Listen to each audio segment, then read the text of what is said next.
There's a big trend recently of something called digital minimalism. Now, I'm not going to go on some moralizing blog post lecture about it because the facts are pretty clear that our lives and our society as a whole have become pretty crap since the popularization of the smartphone.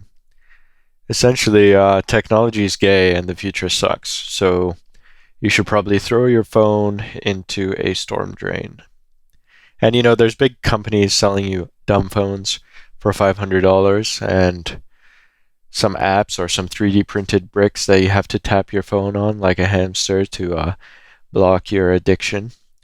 And I've been fighting against technology for a couple years now, and here's the solution that greatly improved my life and my ability to be present, to read books, to appreciate our time on this beautiful earth. I got myself a Hifi-Walker H2 audio player and also a $40 brick phone. Because if someone needs to talk to me, they can just call me. And you don't need to be connected to everyone 24/7. That's gay. If you want to listen to audiobooks or podcasts at work, I download them onto my desktop and then I put them on this thing. An important thing is that I replaced the stock operating system of this audio player with something called RockBox, which is available for old iPods and pretty much any MP3 player. It's super simple. All you do is reboot into upgrade mode and put RockBox firmware on a little SD card, and it'll pretty much install itself. I'll obviously put the link to the instructions in the description. So the software is super minimal, customizable, and the audio quality is great because this is, like an audiophile device.